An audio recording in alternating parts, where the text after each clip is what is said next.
Bonjour à tous. Bonjour à tous les peuples épris d'amour, de paix et de bonne volonté répartis à travers les quatre coins du monde. Bonjour notamment au peuple Congo dans sa diversité. C'est moi, Sa Majesté Tshikaya Zinga Ier, qui reprend encore la parole aujourd'hui, 21 août 2024, juste pour attirer votre attention sur un point par rapport à un sujet dont nous avons déjà fait état il y a quelques mois de cela. Le sujet, c'était, comme vous le savez, la volonté, au mois de janvier de cette année 2024, de Netanyahou et de sa cohorte de malfaiteurs de transférer les réfugiés de la bande de Gaza sur les terres sacrées Congo.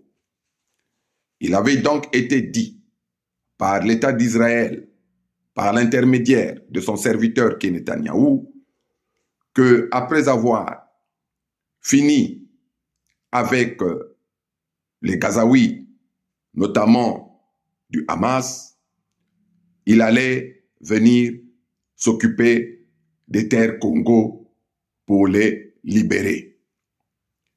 Voilà en fait une tentative de promesse au Créateur vivant premier pour tenter de recevoir son aval afin de massacrer le peuple innocent de Palestine, notamment de Gaza.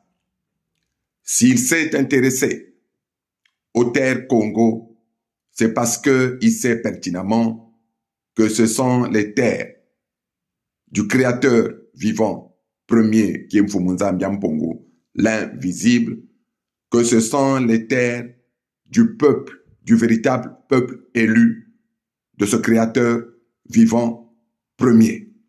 Voilà pourquoi il a fait état de ces terres.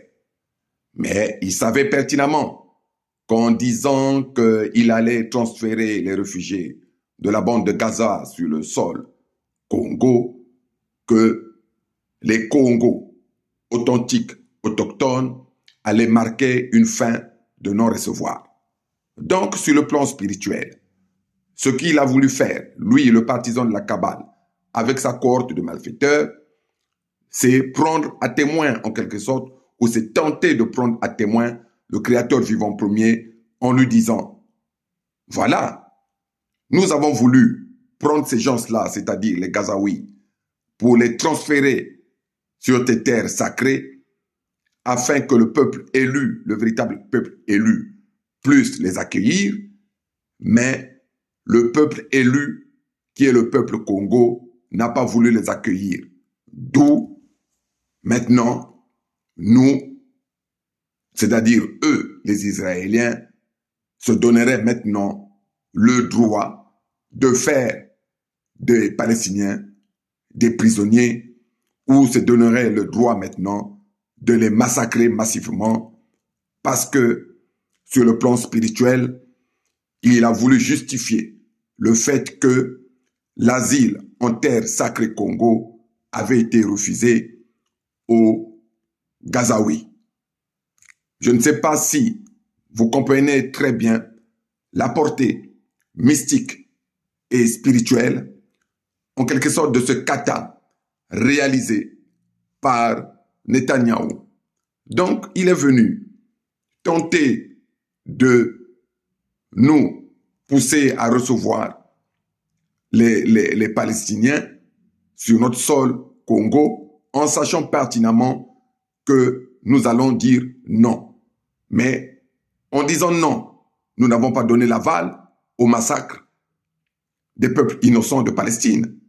C'est cela que je voulais vous dire aujourd'hui, en vous disant que notre refus d'accueillir les réfugiés gazaouis sur le sol sacré Congo n'est pas un aval que nous avons donné à Israël, notamment à Netanyahou, pour massacrer ce peuple innocent.